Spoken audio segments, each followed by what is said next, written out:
நீதிமன்றம் பல விசித்திரமான வழக்குகளை சந்தித்திருக்கிறது. புதுமையான மனிதர்களை கண்டிருக்கிறது. ஆனால் இந்த வழக்கு விசித்திரமானதும் அல்ல. இங்கே வழக்காடும் நான் புதுமையான மனிதனும் அல்ல. வாழ்க்கை பாதையிலே சர்வசாதாரணமாக தென்படக்கூடிய ஜீவன் தான் நான். சமுதாயத்தில் குழப்பம் விளைவித்தேன். பெண் வீட்டாரை தாக்கி பேசினேன். குற்றம் சாற்றப்பட்டிருக்கிறேன். இப்படியெல்லாம் நீங்கள் எதிர்பார்ப்பீர்கள் இதையெல்லாம் நான் மறுக்கப் போகிறேன் என்று. இல்லை, நிச்சயமாக இல்லை. சமுதாயத்திலே குழப்பம் விளைவித்தேன். சமூக சீர்கேட்டை உருவாக்குவதற்காக அல்ல. சமுதாயம் திருமணமாகாதவர்களின் கூடாரமாகிவிடக்கூடாது என்பதற்காக பெண் வீட்டாரை தாக்கி பேசினேன். அவர்கள் எனக்கு பெண் கொடுக்கவில்லை என்பதற்காக அல்ல. திருமணம் என்ற புனிதம் பெரும் வியாபாரமாகிவிட்டதை கண்டிப்பதற்காக. உனக்கேன் இவ்வளவு அக்கறை, யாருக்கும் இல்லாத அக்கறை என்று கேட்பீர்கள். நானே பாதிக்கப்பட்டேன், நேரடியாக பாதிக்கப்பட்டேன். சுயநலம் என்பீர்கள். என் சுயநலத்தில் பொதுநலமும் கலந்திருக்கிறது.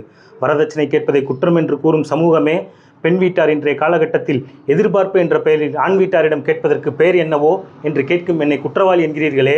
இந்த குற்றவாளியின் வாழ்க்கை பாதையிலே சற்று பின்னோக்கி நடந்து பார்த்தால் நான் கடந்து வந்த பெண் பார்க்கும் படலங்கள் எத்தனை என்று கணக்கு பார்க்க முடியும். குணத்தை பார்த்த பெண் வீட்டார் இல்லை என் பாதையிலே. பணத்தை பார்த்த பாம்புகள் நெளிந்திருக்கின்றன. தன்மானத்தை ஒருபோதும் நான் அடமானம் வைக்கவில்லை. அதனாலேயே பல அவமானங்களை தாண்டி இருக்கிறேன். கேளுங்கள் என் கதையை. தீர்ப்பு எழுவதற்கு முன் தயவு செய்து கேளுங்கள். தமிழ்நாட்டில் நடுத்தர குடும்பத்தில் பிறந்தவன் நான். பிறக்க ஒரு நாடு, பிழைக்க ஒரு நாடு. தமிழ்நாட்டின் தலைவிதிக்கு நான் மட்டும் விதிவிலக்கா? படித்த படிப்பிற்கு பிடித்த வேலை கிடைக்காமல், கிடைத்த வேலை பிடிக்காமல், குடும்ப முன்னேற்றத்திற்காக பாடுபட்டு காலம் கடந்து கடமை முடைந்து திருமண வாழ்க்கை என்னும் ஆசையிலே விழுந்தவர்களுள் நானும் ஒருவன். பெண் பார்ப்பதற்காக பல இடைத்தரகர்களிடம் பணத்தை பறிகொடுத்தேன்.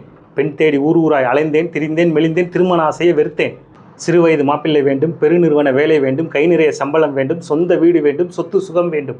இந்த எதிர்பார்ப்புகளால் மட்டுமே செய்யப்படும் திருமணங்களில் நறுமணம் எப்படி வீசும்?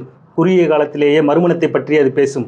பெண் வீட்டாரின் எதிர்பார்ப்புக்கு எதிரானவன் அல்ல நான். அதிக எதிர்பார்ப்பு அதிக ஏமாற்றத்தை தரும் என்ற கருத்தை ஆழப்பதிவிடும் அற்ப மனிதன் நான். நல்ல வேலை வேண்டும் என்றார்கள். கேள்வி என்னை துரத்தியது. ஓடினேன். நல்ல வேலையில் அமர்ந்தேன். கை நிறைய சம்பளம் வேண்டும் என்றார்கள். கேள்வி என்னை துரத்தியது. மீண்டும் ஓடினேன். கை நிறைய சம்பளம் வாங்கினேன். சொந்த வீடு இல்லை என்றார்கள். கேள்வி என்னை பயமுறுத்தியது. ஓடினேன். வாழ்க்கையின் ஓரத்திற்கே ஓடினேன். இந்த ஓட்டத்தை நிறுத்தியிருக்க வேண்டும். என் வாட்டத்தை போக்கியிருக்க வேண்டும். செய்தார்களா இந்த சமூகம்? என்னை போன்றவர்களை வாழ விட்டார்களா? வயது கடந்து பெண் பார்த்தது ஒரு குற்றம். பெண் வீட்டாரை தவறாக பேசியது ஒரு குற்றம். சமுதாயத்தில் இந்த கேள்வியை கேட்பது ஒரு குற்றம்.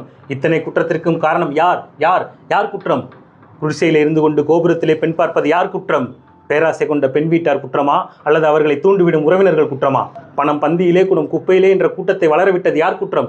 குணத்தை பார்க்காமல் பணத்தை பார்க்கும் பெண் வீட்டார் குற்றமா, அல்லது பணம் இருந்தால் எந்த தப்பும் செய்யலாம் என்று தூண்டிவிடும் சமுதாயத்தின் குற்றமா? பொருத்தம் பார்த்துதான் திருமணம் செய்ய வேண்டும் என்பது யார் குற்றம்? படிப்பை கொண்டு, பகுத்தறிவை கொண்டு அறியாமையில் வாழும் மனிதர்கள் குற்றமா, அல்லது அதை பயன்படுத்தி பணம் பார்க்கும் ஆசாமிகள் குற்றமா? இந்த குற்றங்கள் எல்லாம் குறையாதவரை இங்கே திருமணம் ஆகாதவர்களும் விவாகரத்தானவர்களும் குறையப் போவதில்லை.